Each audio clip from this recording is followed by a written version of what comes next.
আমি যেটাতে দৃষ্টি আকর্ষণ করছি সেটা হলো আসলে এই বিশ্ববিদ্যালয় দুটি নোবেল পুরস্কারের জন্য গৌরববোধ করতে পারে। একটি তো আমি ব্যক্তিগতভাবে নোবেল পুরস্কার পেয়েছি এখানে শিক্ষক থাকা অবস্থায়।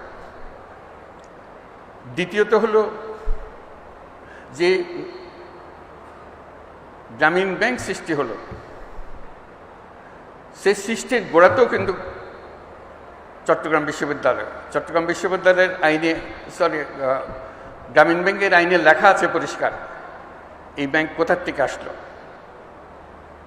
এই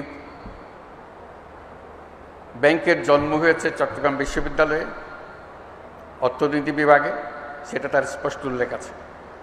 কাজে দুটো এবং গ্রামীণ ব্যাংকও একটা নোবেল পুরস্কার প্রাপ্ত প্রতিষ্ঠান।